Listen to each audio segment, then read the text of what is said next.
Video உங்களுக்கு பிடிச்சிருந்தா like பண்ணுங்க, ஷேர் பண்ணுங்க, கமெண்ட் பண்ணுங்க. மறக்காம கோகிலா கிச்சனுக்கு சப்ஸ்கிரைப் பண்ணுங்க. தேங்க்யூ, வணக்கம்.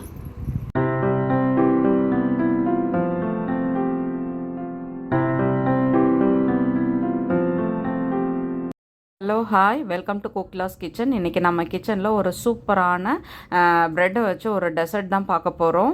ரம்ஜானுக்கு ரொம்ப ஃபேமஸாக எல்லாருமே செஞ்சுட்டு இருந்தாங்க. பட்டு எல்லாராலையும் செய்யக்கூடியது மாதிரி ரொம்ப கொஞ்சம் வீட்டில் இருக்கக்கூடிய பொருட்களை வச்சு ஈஸியாக அதே சமயம் ரொம்ப டேஸ்டியான டெசர்ட் இது எப்படி செய்கிறதுன்றதை பார்க்கலாம். இப்போ ஃபஸ்ட்டு நான் வந்து ஒரு 1/2 லிட்டர் அளவு பால் எடுத்து நல்லா திக்காக காய்ச்சறதுக்கு காய்ச்சி எடுத்துட்டேன். இப்போ வந்துட்டு அடுப்பில் வானல் வச்சுட்டு இப்போ வந்து கொஞ்சமாக 1 ஸ்பூன் அளவு நெய் சேர்த்துக்கலாம். நெய் சேர்த்துட்டு அதுக்கப்புறம் வந்து கொஞ்சமாக நம்ம அதில் வந்து பால் ஆட் பண்ணிக்கலாம். பால் ஆட் பண்ணிவிட்டு நான் வந்து கொஞ்சம் பால் பவுடர் தான் ஆட் பண்ண போகிறேன். ஒரு சின்ன கப்பால் 1 கப் அளவு பால் பவுடர் எடுத்துக்கோங்க. நான் வந்து பால் ஊற்றும் பொழுது ஹைலே வச்சு ஊற்றிட்டேன். அதனால தான் கொஞ்சம் அது ரொம்ப அதிகமாக தெரிக்கிற மாதிரி ஆகிடுச்சு. இப்போ பாருங்கள், பால் வந்து நல்லா கொதிச்சதுக்கப்புறம் இதில் வந்து 1 ஸ்பூன் அளவு நம்ம வந்து சுகர் சேர்த்துக்கலாம். நான் ரொம்ப மைல்டாக தான் இன்றைக்கி சுகர் வந்து சேர்த்துக்கிறேன். ஏன்னா பால் பவுடர் மில்க் மேடில் செய்கிறதுனால ஆல்ரெடி அதில் சுகர் இருக்கும். ஸோ அந்த ஸ்வீட்டே நம்ம கரெக்டாக இருக்கும். இப்போ பால் பவுடர் ஆட் பண்ணிவிட்டு கட்டி இல்லாமல் இது நல்லா கலரி எடுக்கணும். நான் வந்து இந்த மாதிரி உடன் ஸ்டிக்குன்றதுனால அது சரியாக கலர முடியல. நீங்கள் வந்து நல்லா இந்த கரண்டி வச்சு நம்ம குழிக்கரண்டி மாதிரி இருக்கும் இல்லையா, அதை வச்சு கலர்னிங்கன்னா எல்லாம் இந்த கட்டி எல்லாம் இல்லாமல் வந்துடும். இதில் 1 ஸ்பூன் அளவு நம்ம வந்து கண்டென்ஸ்ட் மில்க் ஆட் பண்ணிக்கலாம். இப்போது இந்த மில்கை சேர்த்துட்டு நம்ம வந்து இதை நல்லா மிக்ஸ் பண்ணி விடலாம். பாருங்கள், இது வந்துட்டு ரொம்ப பால்கோவா மாதிரி ரொம்ப இதை வந்து திக்காக்க வேண்டாம். லிக்விட் கன்சிஸ்டன்சியில் வச்சுக்கிட்டோம்னா நமக்கு வந்து அந்த ப்ரெட்டு மேலே ஊற்றுறப்போ நல்லா வசதியாக இருக்கும். இப்போ பாருங்கள், இது ஓரளவுக்கு நல்லா கரைஞ்சிடுச்சு. கரண்டி வச்சு நம்ம வந்து அந்த கட்டி எல்லாம் நல்லா அழுத்தி தேய்ச்சி விட்டோம்னா அது வந்து நல்லா இதுவாகிடும்.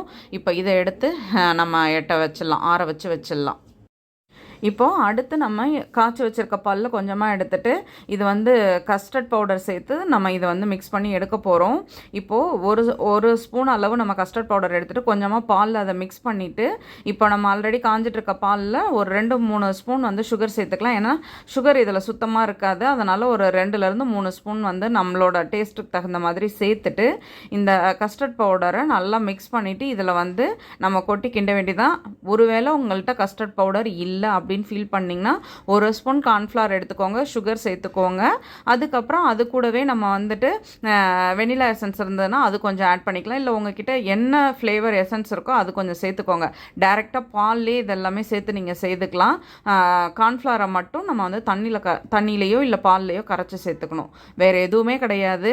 இதை வந்து நம்ம மிக்ஸ் வாங்கி தான் செய்யணுன்ற அவசியமும் கிடையாது. இப்போது இது நல்லா கொதிச்சதும் ஓரளவுக்கு இது வந்து திக்காகி வந்துடும். அந்த ஸ்டேஜில் நம்ம ஆஃப் பண்ணிடலாம். இதையும் நம்ம வந்து லிக்விட் கன்சிஸ்டன்சியில் தான் எடுக்க போகிறோம். அப்படியே அந்த ப்ரெட்டு மேலே நம்ம ஊற்றும் பொழுது அது கொஞ்சம் லிக்விடாக இருந்தால் தான் ஊற்றுறதுக்கு நல்லாயிருக்கும். இப்போது நம்ம கரண்டியோட பேக் சைடில் அதை எடுத்து இப்படி இங்கே பாருங்கள், இது மாதிரி கோடு போட்டு பார்த்தோம்னா இந்த 2 பக்கமும் கேப் தெரியுதா, அந்த மாதிரி இருந்துச்சுன்னா நமக்கு வந்து நல்லா இது குக் ஆகிட்டுன்னு அர்த்தம். இப்போ இதையும் எடுத்து ஆற வச்சு நம்ம எடுத்துக்கலாம். இப்போ இந்த கஸ்டர்டையும் நம்ம வந்து ஆற வச்சுக்கலாம். வச்சுட்டு இப்போ வந்து நம்ம எந்த பாக்ஸில் செட் பண்ண போகிறோமோ அந்த பாக்ஸ் எடுத்து வச்சுக்கலாம். நான் இன்றைக்கி வந்து இந்த பாக்ஸை தான் எடுத்திருக்கேன். இப்போது ஒரு ஸ்லைஸ் ப்ரெட்டை அந்த ஓரத்தெல்லாம் கட் பண்ணிவிட்டு அடி பேஸ்க்கு இந்த இதை வச்சுட்டேன்.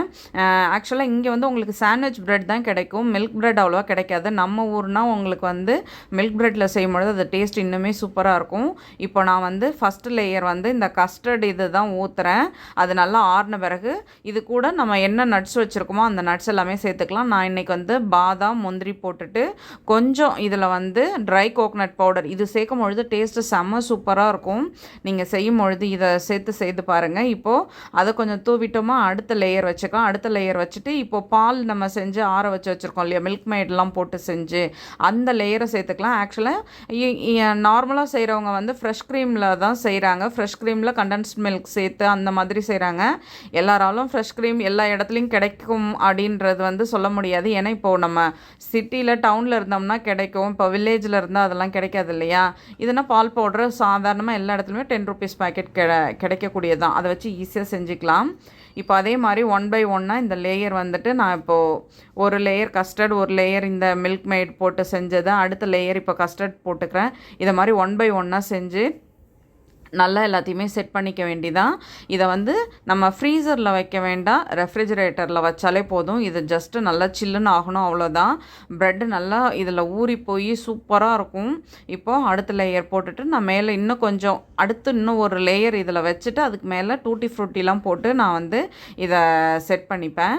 இங்கே பாருங்கள், இது குட்டீஸுங்களுக்கு செம்மையாக என்ஜாய் பண்ணுவாங்க. இது நீங்கள் செய்து கொடுத்தீங்கன்னா வேலையும் இது கிடையாது. இப்போது எல்லா லேயர்ஸும் செட் பண்ணியாச்சு. செட் பண்ணிவிட்டு பேலன்ஸ் அந்த நான் நட்ஸ் எல்லாம் போட்டுட்டு டாப் லேயருக்கு மட்டும் நான் டூட்டி ஃப்ரூட்டி போட்டேன், சும்மா கொஞ்சம் இதை வந்து வீடியோ காட்டணுன்றதுக்காக.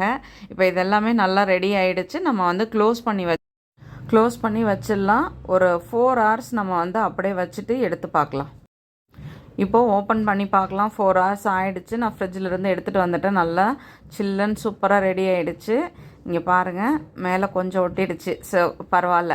இப்போ வந்துட்டு இதை வந்து நம்ம பிளேட்டில் எடுத்து மாற்றிக்கலாம். பொறுமையாக நம்ம வந்துட்டு இதை வந்து பிளேட்டில் ட்ரான்ஸ்ஃபர் பண்ணிக்கலாம். அப்படியே அந்த அழகாக செட் பண்ண மாதிரி சூப்பராக இருக்கும்.